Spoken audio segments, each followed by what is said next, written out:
So our today's chapter is chapter number 3, Movement Towards a New World, Class 9 Social Science. अब ये chapter जो है ये हमें क्या बताता है, पहले देखते हैं। फर्स्ट है global trends between the two world Wars. अब जैसे वर्ल्ड वॉर फर्स्ट खत्म हुआ तो खत्म होने के बाद जो लोग थे वो बिल्कुल पुअर हो चुके थे, यानी कि इकोनॉमिकल कंडीशन जो लोगों की थी वो बिल्कुल पुअर, यानी कि बहुत गरीबी आ चुकी थी, बिकॉज बहुत नुकसान हुआ था इस युद्ध के अंदर। अब गवर्नमेंट जो थी, जो उस समय पावर में थी, वो लोगों की स्थिति में सुधार करने में सक्षम नहीं थी, यानी कि लोग जो इतने गरीब थे उनको खाना नहीं मिल रहा था, बहुत मतलब परेशानी थी लोगों को।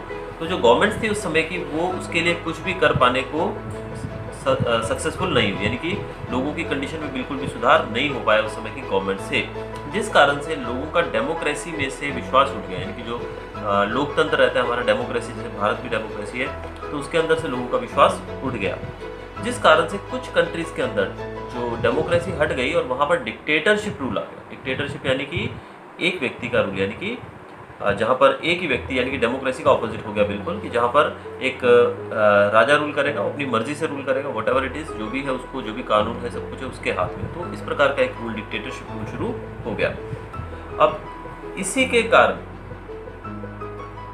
कुछ कंट्रीज जो थे जहाँ पर डिक्टेटरशिप आया, जिस कारण से वर्ल्ड वॉर 2 होने की संभावना बढ़ गई, यानी कि डिक्टेटरशिप के कारण वर्ल्ड वॉर 2 होने की स्थिति पैदा हो गई। अब तक वर्ल्ड वॉर 1 हुआ था और लोग सोच रहे थे कि चलो अब आगे वर्ल्ड वॉर कोई ऐसा ना हो, तो उसके लिए लीग ऑफ नेशंस बनाया गया था, जो मैं पिछले चैप्टर में बता चुका हूँ। और अब दूसरा विश्व युद्ध ना हो ऐसी कोशिश की जा रही थी, लेकिन डिक्टेटरशिप के आने की वजह से इसकी संभावना और ज़्यादा बढ़ गई। अब इसके साथ साथ जो मेन हमारे जो 3 कंट्रीज थे वहाँ पर क्या हुआ, पहले हम पढ़ेंगे fascism in Italy. Fascism in Italy क्या है?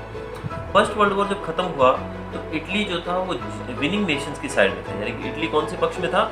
जो देश जीते थे वो जीते हुए देशों की पार्टी में था, पक्ष में था, और उसने उन देशों के साथ कंधे से कंधा मिलाकर लड़ाई लड़ी थी। उसको बहुत ज़्यादा नुकसान भी झेलना पड़ा था, लगभग माना जाता है 12 बिलियन डॉलर्स, 12 बिलियन डॉलर का नुकसान हुआ था इटली को। इसके साथ साथ लगभग 6 लाख सोल्जर्स मारे गए थे इटली के, ठीक है। लेकिन फिर भी बदले में इटली को उसकी मनचाही जो टेरिटरी थी, यानी कि जब जीतने के बाद उन्होंने जर्मनी को बांटा दूसरे देशों ने, तो उसमें इटली को इग्नोर किया गया। इटली को उनमें से कोई भी पार्ट उसकी पसंद का नहीं दिया गया। इटली जो था वो इस कारण से काफ़ी गुस्से में था और फ्रस्ट्रेटेड था, क्योंकि उसने बराबर का नुकसान झेला था, युद्ध में बराबर का योगदान दिया था, लेकिन उसको मनचाहा जो विक्ट्री का जो रिवॉर्ड मिलना चाहिए, जो इनाम मिलना चाहिए, वो नहीं मिला था।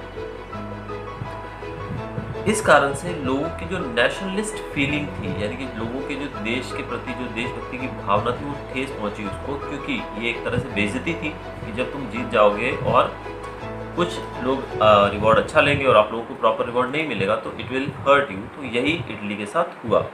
तो इसके लिए इटालियंस ने वहाँ की सरकार को जिम्मेदार ठहराया। इसके लिए कौन जिम्मेदार है? वहाँ की सरकार। और इसके बाद इस बेइज्जती का बदला लेने के लिए इटालियंस काफ़ी ज़्यादा उत्सुक हो गए, और इटली को बचाने के लिए दूसरी तरफ एक और डिक्टेटर खड़ा हुआ जिसका नाम था बेनिटो मुसोलिनी। बेनिटो मुसोलिनी जो था, उन्होंने एक पार्टी लॉन्च की जिसको कहा गया फासिस्ट पार्टी, इसीलिए हम टॉपिक पढ़ रहे हैं फासिज्म इन इटली। तो फासिस्ट पार्टी बनाई गई। तो मुसोलिनी जो थे, उन्होंने bundle of sticks and x, x मतलब कुल्हाड़ी, बंडल ऑफ स्टिक्स मतलब लकड़ियों का गट्ठर, इसको अपना पार्टी का symbol, supremacy of Roman empire जो भी सिंबल है, उसको इन्होंने अपने पार्टी का सिंबल बनाया। फासिज्म जो था वो इटालियन वर्ड फासिस से बना है, जिसका मतलब होता है absolute control of the state on all things, यानी कि देश की हर एक चीज़ के ऊपर एक व्यक्ति का पूरे तरीके से कब्जा हो जाना है, यानी कि फासिज्म, यानी कि पूरे तरीके से सब कुछ जो था मुसोलिनी के हाथ में आ जाए, ऐसा ही इसका मतलब था। यानी कि लोग वो चाहते थे कि सब जगहों पर, पूरे इटली के अंदर सिर्फ और सिर्फ मुसोलिनी का राज हो जाए। इसके बाद मुसोलिनी जो थे, उनका जो मैगजीन था, यानी कि उनका जो एक ही नारा था, एक ही उनका जो लक्ष्य था, वो था 1 पार्टी 1 लीडर, कि एक ही पार्टी हो देश के अंदर और उसी का एक ही लीडर हो, ऐसा उनका मानना था। वो अपने वॉलंटियर्स को, जो उनकी पार्टी के जो लोग थे, जो उनकी पार्टी में जुड़े हुए थे, उनको मिलिट्री ट्रेनिंग देते थे कि मिलिट्री कैसे फेस करती है कंडीशंस के अंदर, हार्श कंडीशन के अंदर, वो सब उनको ट्रेनिंग वो देते थे। और उनकी जो यूनिफॉर्म थी वो ब्लैक कलर की यूनिफॉर्म थी। और मुसोलिनी जब पावर में आए, जब वो जीत गए इलेक्शन वगैरह, उसके बाद उन्होंने रोड्स और डोडेसिनीस जो आइलैंड्स थे जो तुर्की के कब्जे में थे उनको उन्होंने छुड़ा लिया वापस। इसके अलावा उन्होंने अल्बेनिया पे कब्जा कर लिया, एबिसिनिया और फ्यूम पोर्ट जो थी, इन सब जगहों पे उन्होंने कब्जा कर लिया 1924 के अंदर, 1924 के अंदर। इन विक्ट्रीज के बाद, ये कुछ जगहों पर जब जीत दर्ज करने के बाद, मुसोलिनी जो थे उन्होंने लीग ऑफ नेशन से अपनी सारे टाइज तोड़ दिए, यानी कि लीग ऑफ नेशन का जो भी उनका सांठगांठ थी उसको उन्होंने तोड़ लिया, अपने आप उससे अलग कर लिया और Rome Berlin Tokyo Axis join कर लिया। रोम बर्लिन टोक्यो एक्सिस क्या था? रोम बर्लिन टोक्यो एक्सिस जो था वो 3 देशों ने मिलकर एक अलग ग्रुप बनाया था, जिसमें इटली था, जर्मनी था और जापान था, जो कि विश्व युद्ध 2 में, सेकेंड वर्ल्ड वॉर में जो एक साथ मिलकर लड़े थे। इन्होंने एक अलग ग्रुप बना लिया जिसको रोम बर्लिन टोक्यो एक्सिस कहा जाता है। तो इस तरह से माना गया है कि इटली जो था वो रिस्पॉन्सिबल हुआ, उसको जिम्मेदार माना गया वर्ल्ड वॉर 2 को शुरू करने के लिए। अब आगे हम पढ़ेंगे नाजिज्म इन जर्मनी। जर्मनी के अंदर नाजिज्म का कैसे शुरुआत हुआ। जर्मनी जो कि फर्स्ट वर्ल्ड वॉर पूरे तरीके से हार गया, इकोनॉमिकली, फाइनेंशियली वो पूरी तरीके से टूट चुका था। पेरिस पीस प्रोसेस हुआ जिसमें जर्मनी को ज़बरदस्ती उनसे ट्रीटी ऑफ वर्साई साइन करवाई गई, ट्रीटी ऑफ वर्साई उनसे साइन करवाई गई। जर्मन्स जो थे वो बहुत ज़्यादा गुस्से में थे इस ट्रीटी के कारण, क्योंकि ट्रीटी जो थी ये जर्मनी के लोगों के लिए बहुत ही बड़ी बेइज्जती थी। तो इससे जो जर्मन्स थे they were very much in anger, बहुत गुस्से में थे। फिर national socialist German workers party जो थी, उस पार्टी में एक नया चेहरा खड़ा, वो था हिटलर। ये कब हुआ? 1919 में। 1919 में एक नया चेहरा इस पार्टी में आया, इसका नाम था अडोल्फ हिटलर। इस पार्टी को फिर आगे जाकर नाजी पार्टी के नाम से भी जाना जाने लगा। नाजी फिलॉसफी जो थी वो नेशनलिज्म और सोशलिज्म से जुड़ी हुई थी, भरी हुई थी। और जर्मन प्रेसिडेंट जो थे हिंडनबर्ग, जब उनकी मौत हो गई तो उसके बाद हिटलर ने सारी जो देश की बागडोर थी वो अपने हाथ में ले ली। अब हिटलर जो थे वो देश पे रूल करने लगे। उन्होंने एग्रेसिव पॉलिसीज़, ऐसे ऐसे कड़े कदम उठाए जो जर्मनी के लोगों को नेशनलिज्म की तरफ ले गए। लेकिन नेशनलिज्म वो भी थोड़ा नैरो नेशनलिज्म, मतलब एक ऐसा उनके मन में उन्होंने भर दिया कि हमें जर्मनी की बेइज्जती का बदला लेना है। और जर्मन्स जो थे वो हिटलर को इतना ज़्यादा मानने लगे, उससे इतना प्रभावित हुए कि कुछ लोग तो उन्हें फ्यूरर का नाम भी देने लगे। फ्यूरर मतलब सेवियर मतलब मसीहा, जो उनको बचाने आया है। यानी जर्मनी की जो ये कंडीशन थी, बैड कंडीशन थी, उससे बाहर निकालने के लिए कौन आया है? मसीहा आया है एडोल्फ हिटलर के रूप में। नाजी सोल्जर्स जो थे, जो इस पार्टी के जो सोल्जर्स थे, यानी कि जो हिटलर के सोल्जर्स थे, वो ब्लू मिलिट्री यूनिफॉर्म पहनते थे, रेड कलर का एक स्ट्रिप रहता था उनके शोल्डर के ऊपर, और स्वास्तिक का निशान पहनते थे। स्वास्तिक का निशान जो कि हमारे हिंदू धर्म में भी यूज़ करते हैं। हिटलर जो थे वो पावर में आते ही उन्होंने अपना रंग दिखाना शुरू कर दिया। उनका जो मेन काम था वो था जर्मनी को बहुत बड़ी पावर बनाने, जर्मनी को उसकी खोई हुई साख वापस दिलवाना। और उन्होंने एक इस तरह का प्रोसेस शुरू किया जिसको नाम दिया गया है प्यूरिफिकेशन ऑफ जर्मन रेस, यानी कि जर्मन रेस को प्यूरिफाई करने का एक पॉलिसी शुरू किया है, जिसके अंतर्गत उन्होंने जो लोग जर्मन्स नहीं थे उन लोगों को मारना शुरू किया, उन लोगों का खात्मा शुरू कर दिया, जिसमें ज्यूज, जिप्सीज और मेंटली चैलेंज्ड पीपल भी थे। इन लोगों को जर्मनी से ख़त्म करने के लिए हिटलर ने काम करना शुरू किया। By the end of the second world war innumerable European Jews lost lives. लगभग सेकेंड वर्ल्ड वॉर जब खत्म हुआ तब तो सैकड़ों, हजारों, लाखों की संख्या में ज्यूज जो थे वो अपनी जान गंवा चुके थे, जिसको हॉलोकास्ट का नाम दिया गया है, जिसको जेनोसाइड भी कहा जाता है। हिटलर जो थे उनकी पॉलिसी क्या थी? उनकी पॉलिसी थी एक्सपेंशनिज्म की, यानी कि अपने देश को बढ़ाना मतलब अपने देश को बड़ा, वो खींचकर बड़ा नहीं करेंगे, लेकिन दूसरे देशों पे कब्जा करके, उनके ऊपर कब्जा करके अपने देश को बड़ा करना, ये उनकी पॉलिसी थी। और इसी कारण से ऐसा माना जाता है कि हिटलर जो थे वो रिस्पॉन्सिबल हुए सेकेंड वर्ल्ड वॉर के लिए भी। तीसरा हमारा टॉपिक है मिलिटरिज्म इन जापान। जापान के अंदर मिलिटरिज्म कैसे शुरू हुआ, अब हम ये पढ़ेंगे। अब है आगे हमारा topic militarism in Japan. Japan के अंदर भी मिलिटरिज्म का शुरुआत हुआ कैसे? अब ट्रीटी ऑफ वर्साई जब हुई थी 1919 में, तो उसमें जापान को बेनिफिट दिया गया था, यानी कि जापान को चाइना की कुछ जगहों पे कब्जा दिया गया था, चाइना के कुछ पार्ट्स में इंग्लैंड और फ्रांस को कब्जा दिया गया था। लेकिन जापान जो था वो खुश नहीं था इस बंटवारे से, यानी कि वो बिल्कुल भी खुश नहीं था।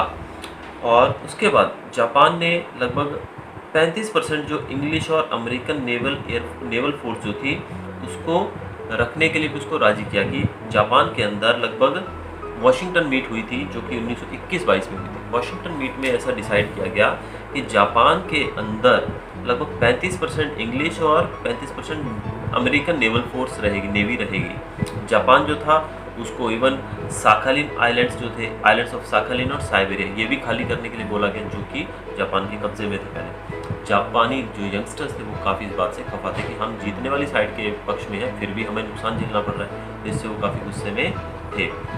इस समय इलेक्शन थे जापान के अंदर और जो पार्टीज मिलिट्रिज्म को सपोर्ट कर रही थी उसको मेजोरिटी मिली, यानी कि जो पार्टी मिलिट्रिज्म को सपोर्ट कर रही थी वो पार्टी इलेक्शन जीत गई। इस तरह से जापान के अंदर मिलिट्रिज्म शुरू हुआ, यानी कि मिलिट्री नेशनलिज्म शुरू हो गया जापान के अंदर। और उनकी भी एक ही पॉलिसी ऑफ एक्सपेंशनिज्म, यानी कि एक्सपैंड करना, अपने देश को बड़ा करना। बड़ा करना मतलब दूसरे देशों पे कब्जा करके बड़ा करना। और जापान जो था उसको परमानेंट प्लेस भी नहीं दी गई थी लीग ऑफ नेशंस के अंदर। जापान बहुत ही ताकतवर शक्तिशाली देश था, लेकिन जो लीग ऑफ नेशंस बना था उसमें जापान को परमानेंट मेंबर के तौर पे नहीं रखा गया था। ये भी एक जापान को काफ़ी बड़ी बेइज्जती दिखने लगी। और वेस्टर्न कंट्रीज़ जो थे वो जापान की एक्टिविटीज़ को इम्पेरियलिस्ट एक्टिविटीज़, यानी कि जब जापान दूसरों पे कब्जा करने लगा तो कोई भी देश उसके सामने खड़ा नहीं हो पाया, जिस कारण से जापान ने मंचूरिया पे कब्जा किया और वहाँ पर मंचू को गवर्नमेंट बना दी। इसके बाद उसने कोरिया पे कब्जा किया, मंगोलिया, शांतुंग और चाइना के भी कुछ प्रोविंसेस पे जापान ने कब्जा कर लिया। इसके साथ साथ जापान ने जर्मनी और इटली के साथ अपने रिलेशनशिप थोड़े अच्छे कर लिए, यानी कि उन दोनों के रिलेशनशिप जो अब तक अच्छे नहीं थे वो अच्छे हो गए। और इस तरीके से बाद में जब वहाँ पर एम्परर मेजी जो आए उसके बाद एम्परर हिरोहितो आए 1936 में, 1936 के अंदर उन्होंने भी जापान की इन एक्टिविटीज़ को बढ़ावा दिया। उन्होंने भी जापान को दूसरे देशों पे कब्जा करने पे बढ़ावा दिया। जिस तरीके से ये हुआ, जापान ने अपनी लीग ऑफ नेशन से अपने सारे जो उनके संबंध थे वो तोड़ लिए और इस तरीके से जो वर्ल्ड थी फिर से दो पार्ट में बंटने लगी। एक तरफ था बर्लिन टोक्यो एक्सिस और एक तरफ था बाकी पूरा विश्व। आगे है ग्लोबल डिप्रेशन जो कि 1929 और 32 में हुआ था। The heads of most of the European nations had the belief that with the end of the First World, even the post-war problems of the world will come to an end. जो ज़्यादातर विशेषज्ञ थे, जो experts थे, वो मानते थे कि वर्ल्ड वॉर 1 खत्म होने के साथ साथ जो युद्ध के बाद की जो समस्याएं हैं वो भी खत्म हो जाएंगी, ऐसा उनका मानना था। लेकिन ये ऐसा नहीं हुआ, यानी कि युद्ध खत्म होने के बाद समस्याएं खत्म नहीं हुई, वो तो और ज़्यादा बढ़ गई। बहुत सारे शेयर्स जो थे, वॉल स्ट्रीट स्टॉक मार्केट जैसे हमारे भारत के अंदर बॉम्बे स्टॉक एक्सचेंज है, जहाँ पर शेयर मार्केट जिसको हम बोलते हैं, ठीक है, इसका ज्ञान आप लोगों को नहीं होगा। तो शेयर मार्केट जो है उसमें बहुत सारे शेयर्स गिर गए, मतलब बहुत सारे शेयर्स बिकने लगे। वॉल स्ट्रीट स्टॉक मार्केट की बात कर रहे हैं और इसको कहा गया है wall street crisis. Wall street crisis क्यों कहा गया है? क्योंकि वॉल स्ट्रीट जो स्टॉक एक्सचेंज थी, स्टॉक मार्केट जो थी, कौन सी स्टॉक मार्केट थी? Wall street stock market. वहाँ पर जो शेयर्स थे वो बहुत ज़्यादा शेयर्स बिकने लगे, जिससे वो मार्केट काफ़ी कमज़ोर हो गई, मार्केट गिर गई। इस सिचुएशन को कहा गया है वॉल स्ट्रीट क्राइसिस। ये 24 अक्टूबर 1929 को हुई थी। ये क्राइसिस जो था, ये जो एक गिरावट आई, इसने पूरी दुनिया को हिलाकर रख दिया और पूरी दुनिया के अंदर मंदी छा गई। पूरी दुनिया में मतलब मार्केट सब जगह डाउन हो गया, जिसको कहा गया है ग्रेट ग्लोबल डिप्रेशन। इसको बोला गया है ग्रेट ग्लोबल डिप्रेशन। इसका प्रभाव दुनिया के ज़्यादातर देशों पर पड़ा। इवन अमेरिका और ब्रिटेन जैसे जो सुपर पावर्स थे उनको भी अपनी पॉलिसी जो थी वो चेंज करनी पड़ी। वो क्या करते थे? वो अपनी करेंसी पाउंड यानी कि गोल्ड रिजर्व को रखते थे। वो गोल्ड रखते थे और पाउंड दे देते थे, अपना मतलब लोन देते थे लोग। तो उनको ये पॉलिसी भी अपनी चेंज करनी पड़ी, यानी कि इतनी गिरावट हो गई मार्केट में। इससे दूसरे देशों पे भी फ़र्क पड़ा, इंटरनेशनल ट्रेड और इंडस्ट्री में भी काफ़ी गिरावट आ गई। अमेरिका जैसे देश जो थे उनको भी स्ट्रिक्ट मेजर्स उठाने पड़े, बहुत ही ज़्यादा कठिन कदम, स्ट्रिक्ट कदम उठाने पड़े अपने आप को बचाने के लिए। और इस तरीके से world war two started getting its outline. और इस तरीके से मतलब वर्ल्ड जो थी वो विश्व युद्ध 2 की तरफ खींचने लगी, सेकेंड वर्ल्ड वॉर की तरफ वो पहुंचने लगे। आगे हमारा causes of world war two. और वर्ल्ड वॉर टू के कारण क्या थे? पहला है फियर्स नेशनलिज्म। वर्ल्ड वॉर 1 के बाद जर्मनी, जापान और इटली के अंदर एक ऐसा नेशनलिज्म पैदा हुआ जो लोगों को अपनी बेइज्जती का बदला लेने के लिए भड़काने लगा। जर्मन्स जो थे वो ट्रीटी ऑफ वर्साई से ऊपर नहीं उठ पा रहे थे। ट्रीटी ऑफ वर्साई में उनको बहुत ज़्यादा बेइज्जती की गई, उनकी ज़बरदस्ती सब कुछ लिखवाया गया, तो उससे वो काफ़ी दुखी थे। दूसरी तरफ हिटलर जो था उसने ऑस्ट्रिया, चेकोस्लोवाकिया जैसी जगहों पे कब्जा कर लिया और इसके अलावा उन्होंने आजू बाजू के जो भी प्रोविंसेस थे सब जगहों पर उन्होंने अटैक करके अपना कब्जा करना शुरू कर दिया। इटली जो था वो भी ट्रीटी ऑफ वर्साई में काफ़ी इग्नोर किया गया था, उसको भी अलग रखा गया था, जिस कारण से वो भी अपनी फासिस्ट पार्टी जो थी मुसोलिनी की, उसके अंतर्गत वो भी ऐसी पॉलिसीज़ बनाने लगा जिसमें दूसरे देशों पे कब्जा करके वो भी अपने वर्ल्ड वॉर 2 की तरफ बढ़ने लगा। इसके तीसरा जो इसमें मेंबर था वो था जापान। जापान ने भी इसी पॉलिसी को अपनाया और वर्ल्ड पीस जो थी एक बार फिर खतरे में पड़ गई, यानी कि तीनों देश जो थे वो दुनिया के दूसरे देशों पे कब्जा करने लगे और अब वर्ल्ड वॉर 2 की स्थिति पैदा हो गई थी। तो पहला इसमें था फियर्स नेशनलिज्म, यानी कि देशों के अंदर नेशनलिज्म जगाया गया। लोग जो थे उनको नेशनलिज्म के नाम पे भड़काया गया कि हमें अपने देश की बेइज्जती का बदला लेना है, जिस कारण से जो लोग थे वो वर्ल्ड वॉर यानी कि फिर से लड़ने के लिए तैयार हो गए। दूसरा था ग्रुपिज्म, फिर से दुनिया में ग्रुप बनने लगे, यानी कि फ्रांस जो था, जो कि जर्मनी से हमेशा से ही डरता था, फ्रांस जो था हमेशा जर्मनी से डरता था क्योंकि इससे पहले जो युद्ध हुआ था उसमें भी फ्रांस को जर्मनी ने हरा दिया था। और इस कारण से it entered into treaty with Belgium, Poland, Romania and Czechoslovakia. तो फ्रांस जो था वो डर के कारण उसने दूसरे देशों के साथ अपनी ट्रीटी मतलब हाथ मिला लिया मतलब ग्रुप बना लिया, जिसमें कौन कौन से देश थे? पोलैंड, बेल्जियम, रोमानिया और चेकोस्लोवाकिया। इटली जो था उसने चेकोस्लोवाकिया, यूगोस्लोवाकिया, रोमानिया और हंगरी, ग्रीस, तुर्की और ऑस्ट्रिया इन देशों के साथ अपनी एक अलग ट्रीटी साइन की, यानी कि इन्होंने एक अलग ग्रुप बना लिया। इटली जो था उसने रोम, बर्लिन, टोक्यो में भी अपनी जगह बना ली, वो जर्मनी और जापान को सपोर्ट करने लगा। इंग्लैंड और फ्रांस जो थे उन्होंने अलग ग्रुप एक और बना लिया, इंग्लैंड और फ्रांस ने। जर्मनी ने नॉन एग्रेशन ट्रीटी साइन की रशिया के खिलाफ। नॉन एग्रेशन ट्रीटी मतलब अगर कभी युद्ध होता है, कुछ भी सिचुएशन होती है तो हम तुम पे युद्ध हमला नहीं करेंगे, ऐसा जर्मनी ने रशिया को लिख कर दिया था नॉन एग्रेशन ट्रीटी के अंदर। तो इस तरीके से जो पूरा माहौल था कैसा हो गया? युद्ध जैसा, एक दूसरे के ऊपर शक होने लगा कि वो उधर ग्रुप बना रहा है, वो उधर ग्रुप बना रहा है, क्यों बना रहा है। तो इस तरह से वर्ल्ड जो थी वहाँ पर एक ऐसा एटमोसफियर बन गया जो एक दूसरे के ऊपर विश्वास ना रहे। अगला था हमारा मिलिटरिज्म। तो एक तरफ तो दुनिया में शांति बनाए रखने की कोशिश की जा रही थी वर्ल्ड वॉर 1 के बाद, दूसरी तरफ जो था मिलिटरिज्म शुरू हो गया था। यूरोपियन नेशंस जो थे वो एक दूसरे के साथ कंपटीशन कर रहे थे कि कौन ज़्यादा हथियार बनाएगा। गोला बारूद बनाया जा रहा था, ज़्यादा से ज़्यादा हथियार बनाए जा रहे थे और इसके साथ साथ हर एक चीज़ जो युद्ध में यूज़ होने वाली उसकी जो मात्रा थी, उसकी जो मैन्युफैक्चरिंग थी वो बढ़ा दी गई ताकि ज़्यादा से ज़्यादा हथियार बनाए जाए और अपने आप को ज़्यादा से ज़्यादा स्ट्रॉन्ग जाहिर किया जा सके। कुछ नेशंस जैसे रशिया और जर्मनी, इन्होंने तो कंपलसरी मिलिट्री ट्रेनिंग भी शुरू कर दी कि मिलिट्री ट्रेनिंग बहुत ही कंपलसरी है उन देशों के अंदर। कुछ नेशंस जो थे उन्होंने नेवी, एयरफोर्स और आर्मी के अंदर ज़्यादा लोगों की भर्ती शुरू कर दी। जापान जो थे उन्होंने भी मिलिट्री बढ़ा ली अपनी। Finally the world war 2 had been declared when even England and France tried to equip themselves with war weapons. England और फ्रांस जैसे देशों ने भी अपनी मिलिट्री पावर बढ़ानी शुरू कर दी, वो भी अपने लिए हथियार वगैरह बनाना शुरू करने लगे। इस तरह से वर्ल्ड वॉर 2 की स्थिति और ज़्यादा होने की स्थिति और ज़्यादा बढ़ती है। अगला था failure of league of Nations. अब इसका एक कारण ये भी माना जाता है कि लीग ऑफ नेशंस जिसको बनाया गया था वर्ल्ड पीस के लिए, यानी वर्ल्ड में शांति के लिए बनाया गया था कि दोबारा ऐसे युद्ध ना हो। अब ये जो था लीग ऑफ नेशंस वो फेल हो गया। कैसे फेल हो गया? जो लीग ऑफ नेशंस जो था वो एक मतलब हर जगह पर उसको इंटरफेयर करके दुनिया में युद्ध ना हो फ्यूचर में, ऐसी स्थिति क्रिएट करनी थी।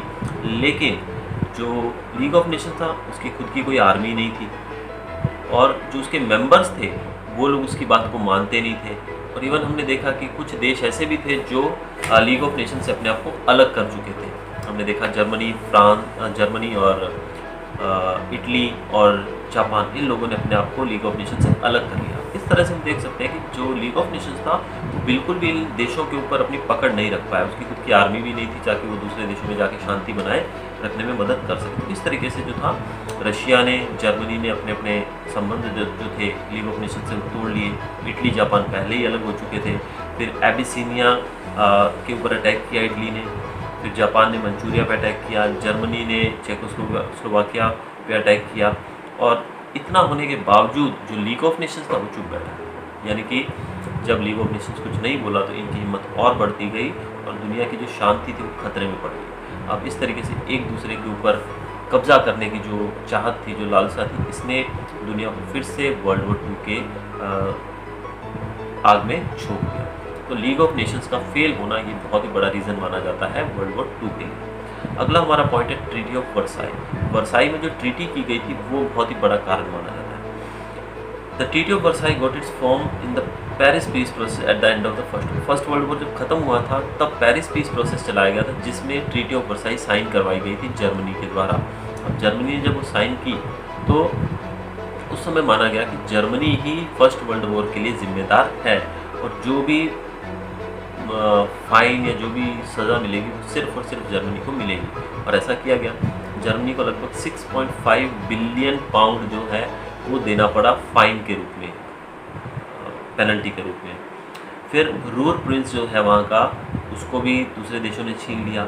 राइन रिवर जो थी, जो वहाँ की रिवर है राइन रिवर, उसको भी खोल दिया गया इंटरनेशनल सी रूट के तौर पे। फिर जर्मनी के ऊपर बहुत सारी दूसरी भी रिस्ट्रिक्शंस लगा दी गई। इन सब को जो जर्मन के लोग थे वो काफ़ी बेइज्जती इससे समझने लगे अपनी, और वो लोग पूरी दुनिया के खिलाफ एक बार अपना बदला लेने के लिए फिर से मौका तलाशने लगे। और ऐसे में उनको एक व्यक्ति मिला जिसको उन्होंने अपना मसीहा कहा, दैट इज़ अडोल्फ हिटलर। तो अडोल्फ हिटलर ने आकर इस जो ट्रीटी ऑफ वर्साई थी इसको एक पीस ऑफ पेपर का नाम दिया। उन्होंने कहा कि जो ट्रीटी ऑफ वर्साई है it is just a piece of paper, और उन्होंने ऐसा बोल के इसको फाड़ दिया, रिजेक्ट कर दिया। तो इस तरीके से वर्ल्ड वॉर 2 की शुरुआत होना तय हो गई।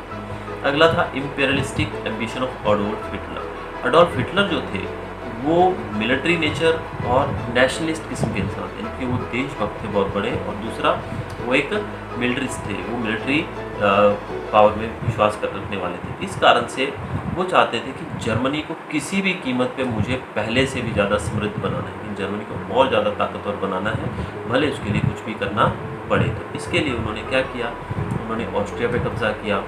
फिर जर्मनी की आर्मी जो थी वो 12 मार्च 1938 को ऑस्ट्रिया में घुस गई। इसके अगले ही दिन म्यूनिक कन्वेंशन हुआ, जर्मनी ने चेकोस्लोवाकिया पे कब्जा कर लिया। फिर लिथुआनिया की मैमल पोर्ट थी उस पर कब्जा किया। और इस तरीके से जो हिटलर था उनका सपना था एक ग्रैंड जर्मनी बनाना, एक ऐसा जर्मनी बनाना जो पूरी दुनिया के लिए एक एग्जाम्पल हो, पूरी दुनिया में सुप्रीम पावर हो।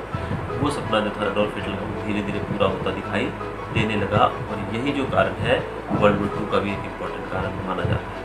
हमारा लास्ट जो टॉपिक है इसमें वो है German attack on Poland and immediate cause, यानी कि उस समय का जो तत्काल कारण था, तत्कालीन कारण, उसी समय जो मेन कारण माना जाता है, जो जिसने ये चिंगारी को भड़काया, जिसने इसको आग लगाई, वो था जर्मन अटैक ऑन पोलैंड। इन सब कारणों से जो सिचुएशन कैसी थी वैसे ही भड़क चुकी थी, यानी कि दुनिया में युद्ध होने की गुंजाइश तो बढ़ चुकी थी पहले से। ऐसा लग रहा था कि युद्ध होके ही रहेगा, लेकिन इसके अंदर जो आग में घी का काम किया वो किया जर्मनी ने पोलैंड के ऊपर अटैक कर दिया 1 सितंबर 1939 को अर्ली मॉर्निंग। सुबह जर्मनी ने 1 सितंबर 1939 को पोलैंड के ऊपर अटैक कर दिया, जबकि Poland it was a very peaceful nation, चुपचाप, वो कुछ नहीं, उसका किसी युद्ध से किसी कंट्री से कुछ लेना देना नहीं था, वो अलग अपने शांति से बैठा, लेकिन उस पर अटैक कर दिया जर्मनी ने।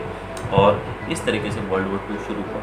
ब्रिटेन और फ्रांस जो थे उन्होंने जर्मनी को वार्निंग दी कि पोलैंड के ऊपर अटैक बंद करो, अपनी आर्मी को वापस बुलाओ, लेकिन जर्मनी ने इनकी धमकियों को इग्नोर किया और अपना जो कार्रवाई थी वो जारी रखी। और इसी के साथ फ्रांस और ब्रिटेन जो थे वो भी इस युद्ध में कूद पड़े, और इस तरीके से धीरे धीरे जो बाकी देश थे वो भी इसमें आगे आने लगे। इस प्रकार जो वर्ल्ड वॉर थी वो शुरू हो गई। तो ये जो कुछ कारण हमने पढ़े, these are the causes for the world war 2। तो हमने देखा कि वर्ल्ड वॉर 2 के जो मेन कारण थे उनमें ट्रीटी ऑफ वर्साई को जो था मेन रीज़न माना गया कि ट्रीटी ऑफ वर्साई अगर ना होती तो शायद जर्मन लोगों के अंदर इतना ज़्यादा गुस्सा न होता। इसके अलावा कुछ और कारण भी है, अपने देश को एक्सपैंड करना, ये भी एक कारण था। फिर अडोल्फ हिटलर जैसे लोग थे जिन्होंने नेशनलिज्म से लोगों को भर दिया, नैरो नेशनलिज्म की तरफ ले गए और वर्ल्ड को फिर से सेकेंड वर्ल्ड वॉर के चंगुल में की आग में झोंक दिया। तो ये था हमारा टॉपिक, ये चैप्टर हमने आधा आज किया है, बाकी चैप्टर जो है आपको नेक्स्ट वीडियो में देखने को मिलेगा। Thank you.